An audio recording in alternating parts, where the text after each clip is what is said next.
here at the Bullring with Andrew Phipps, the champion this year of the Super Clean Modified Series. So, you had a good year. What's the toughest thing about driving out here at the Bullring? You had a couple of races out here, didn't you? Yeah, I love this track. I don't know what's hard about it. This is my favorite place to come race. It's you get a nice sensation of speed. You can drive it in deep into corners. There's a lot of power, a lot of throttle off the corners. This is my favorite track to come to. All right. Even though it's a one-groove track, it's a one-groove track for you guys too? Yeah, for the most part. When you get the top 5 guys nose to tail, it's a one-groove track. But you can pass here. You get the thing working good enough down on the bottom, you can get up under somebody, and there's a lot of grip here. You can move guys over, and as long as you're not crazy about it, you can move the guy over pretty cleanly. So how do you like this modified series? Oh, I absolutely love these cars. I raced these cars back in 03 and 04. And at Irwindale? At Irwindale, and I absolutely love them. They're lightweight. You got a lot of power. They don't have much tire on them, so it's a hard car to drive. It teaches you a lot. It's just a lot of fun. I went in and raced the Super Lates, and they're a lot of fun, and it's a challenging thing, but these are way more fun.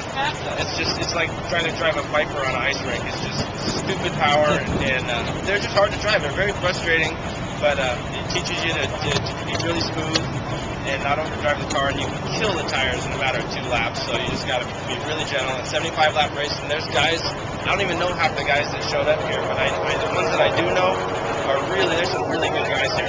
This will be a well, you really got Jimmy and Danny, so that'll be tough. Jimmy will be tough. I don't know, Danny hasn't raced very much in the modifieds lately, and that car that he's in hasn't been racing a long time, and I don't know. I think he'll struggle a little bit getting going here, but he's a good driver. He'll figure it out. He'll get the thing adjusted. The car just hasn't run in a long time. But Scott Winters from up north is here. Oh, okay. And he's the guy I've been dying to race with, because that guy wins everything everywhere he goes, and that's the guy I want to beat. Right. Yeah. Last year I ran second to him, and that was at Orange Show, right? No, this same race here last year, this open comp race last year, he came down and won it, and I finished second to him, and I'll see if I can flip that the other way this time.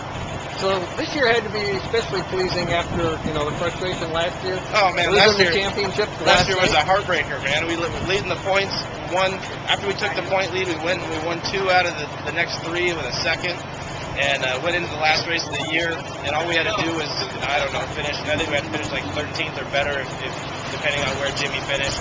And I was leading the race, just walking away in total cruise control, and the rear trailing arm broke off the car, and I had to sit and watch the race from the infield. It was a heartbreaker. It was a bad deal. We went back to Blythe this year with the point lead, same situation, and we won it this time, so it was a beautiful deal. I was so happy to win a race at that Blythe track.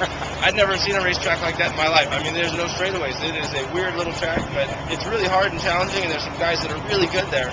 And for a Irwindale guy to go and try and figure out how to race on a little toilet bowl like that is really hard. But we finally won one there, so that's a big deal to me. So are you going to stick with this next year? Sure. I'm over the Super Lates. I mean, if I get a chance to drive a good car with financial backing, I'd do it in a heartbeat. But I'm not going to spend $1 driving those cars. I mean, I enjoy driving them because there's a lot of talent in those cars.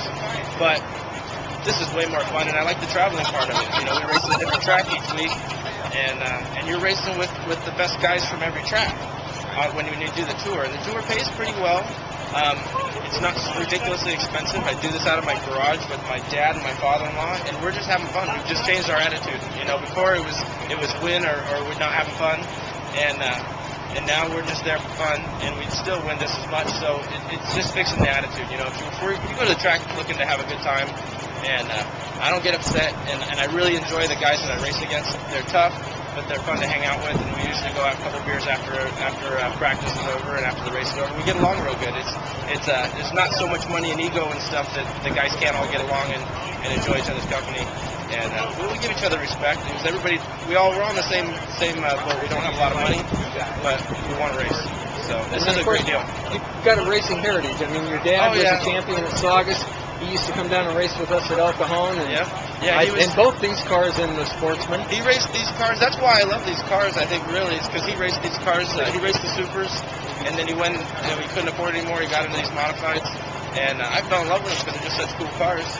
And then, I got to drive them. It was kind of a big deal. And I'm telling you, anybody who drives these late model cars, drives one of these, the ball is up.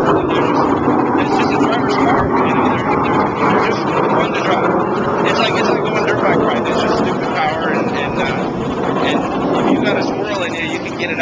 these, but when it comes time to race in the front, you got to figure out how to keep it straight and not slide it around too much, you know. But they're just a blast. And the car closest to this that I drove was a tour car because they're kind of twitchy and they got a lot of power. But these got the little aspect of the no front fenders, tires poking out there, so you can't use your right front fender to get in there and move a guy over. You know, it's a little bit frustrating when you first get into them, figure out how to move a guy over without having a right front fender, but it can be done. The good guys can do it. I've watched them do it. There's some really fast guys from Utah. I learned a lot from those guys last year watching them race, so I can't wait to see them again. Okay, well, thank you very much, sir. Thank you. I appreciate it.